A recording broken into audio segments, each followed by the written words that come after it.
ആരായിരുന്നു? ടീച്ചർ അല്ലേ? അതെ. ഞാൻ ടീച്ചറിന്റെ സ്റ്റുഡന്റാ, അഞ്ജിത. ആണോ? വാ കേറി വാ. എനിക്കിപ്പോഴും അങ്ങ് ഓർത്തെടുക്കാൻ പറ്റുന്നില്ല.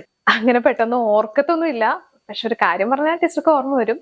പബ്ലിക് എക്സാമിന് 2 ദിവസം മുമ്പ് സബ് ജില്ലാ കലോത്സവത്തിന് മിമിക്രിക്ക് പാർട്ടിസിപ്പേറ്റ് ചെയ്യാൻ ഞാൻ പോയെന്നും പറഞ്ഞ് എന്റെ ഇന്റർണൽ മാർക്ക് ഫുള്ള് കട്ട് ചെയ്ത് കളഞ്ഞ് എന്നെ വർഷം ടീച്ചർ തോപ്പിച്ചു കളഞ്ഞു. അങ്ങനെ പറ. ഇപ്പഴല്ലേ എനിക്ക് മനസ്സിലായത്. അത് നീ ആയിരുന്നല്ലേ? ഞാൻ മാത്സിന്റെ ടെസ്റ്റ് പേപ്പർ വെച്ചപ്പോ കലോത്സവത്തിന് പോയത് എന്നോട് ചോദിക്കാൻ. അന്ന് ഭയങ്കര വിഷമമായിരുന്നു. കാരണം നമ്മൾ ഈ ചേച്ചിമാരെന്ന് വിളിച്ചുകൊണ്ട് നടന്നവരെ നമ്മുടെ കൂടെ വന്ന് ജൂനിയേഴ്സ് ഇരുന്ന് അടുത്തടുത്തിരുന്ന് പഠിക്കണു. നമ്മുടെ ബെസ്റ്റ് ഫ്രണ്ട്സ് ഒക്കെ ജയിച്ചു പോയി, നമ്മൾ മാത്രം ഒറ്റപ്പെട്ട്. ബാക്കി എല്ലാ സബ്ജക്റ്റിനും ഞാൻ ഓക്കെ ആയിരുന്നു, എനിക്ക് നല്ല മാർക്ക് ഉണ്ടായിരുന്നു. പക്ഷെ മാത്സിന് എനിക്ക് മാർക്ക് കുറവായതുകൊണ്ട് ടീച്ചർ തോൽപ്പിച്ചിട്ട് ടീച്ചർ അവിടെ നിന്ന് ട്രാൻസ്ഫർ ആയി പോയി. 9 പഠിക്കുമ്പോഴാണല്ലോ നിന്നെ ഞാൻ തോൽപ്പിച്ചത്. ഇനി 10ലേക്ക് നീ കയറി കഴിഞ്ഞ് അവിടെ SLCക്ക് ഒരു തോൽവി വരുന്നത് തടയാൻ വേണ്ടിയാണ് ഞാൻ 9 നിന്നെ തോൽപ്പിച്ചത്. പക്ഷെ ഞാനായിരുന്നു സഫർ ചെയ്തത്. ആ ട്രോമ എന്നെ വിട്ട് പോവാനായിട്ട് ഈ നിമിഷം വരെ എനിക്ക് പറ്റിയിട്ടില്ല.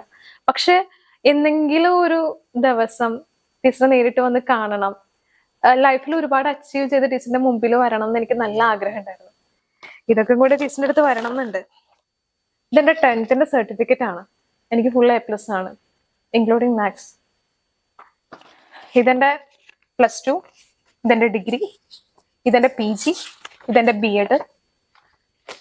നെറ്റും ക്ലിയർ ചെയ്തിട്ടുണ്ട്. എന്നിട്ട് ഞാൻ ഗവൺമെന്റ് സർവീസിലാണ്, സ്കൂളിൽ അധ്യാപികയായിട്ട് ജോലി ചെയ്യാണ്, ബയോളജി ടീച്ചറാണ്. ഇപ്പോഴെനിക്കൊരു സമാധാനായി. അന്ന് ഞാൻ നിന്നെ തോൽപ്പിച്ചതുകൊണ്ട് നിനക്കൊരു വാശിയുണ്ടായി. നീ ഇത്ര വലിയ നിലയിലൊക്കെ എത്തിയില്ലോ. പക്ഷെ ടീച്ചർ അന്ന് എനിക്ക് തന്ന ട്രോമ എന്താന്ന് ടീച്ചർക്ക് അറിയാവോ? ഇങ്ങനെ എണ്ണി എണ്ണി എണ്ണി എണ്ണി ആ സ്കൂളിൽ നിന്നൊന്ന് കടന്നു പോകുന്നവരെ ശ്വാസം മുട്ടി ജീവിച്ച ഒരു ചൈൽഡ്ഹുഡ് ആയിരുന്നു എനിക്ക് മുഴുവന്.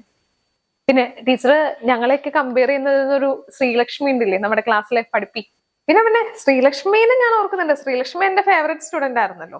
അവളിപ്പോ ഡിഗ്രി ഒക്കെ കഴിഞ്ഞ് 3 പിള്ളേരെയൊക്കെ നോക്കി ചുമ്മാ ഹൗസ് വൈഫായിട്ട് വീട്ടിലിരിക്കുകയാണ്. പിന്നെ ഒരു സന്തോഷമുള്ള കാര്യം എന്ന് പറഞ്ഞിട്ടുണ്ടെങ്കിൽ അന്ന് സബ് ജില്ലാ കലോത്സവത്തിന് പോയി കഴിഞ്ഞപ്പോ മിമിക്രിക്ക് എനിക്ക് ഫസ്റ്റ് കിട്ടിയിരുന്നു.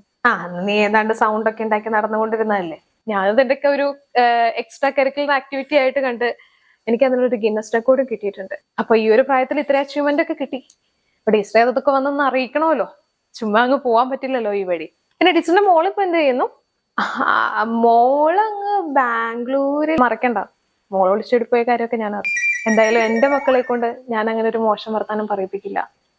അവർക്ക് ഞാൻ നല്ലൊരു ഫ്രണ്ട്ലി ടീച്ചറായിരിക്കും. ആരുടെയും കരിയർ കളയാനും ഞാൻ നിൽക്കില്ല. എനിക്ക് സെൻസസ് ഡ്യൂട്ടി ഉണ്ട്. ശരിയാണ്, അന്ന് അവളെ ജയിപ്പിച്ചാൽ മതിയായിരുന്നു. എന്നാലും ശ്രീലക്ഷ്മി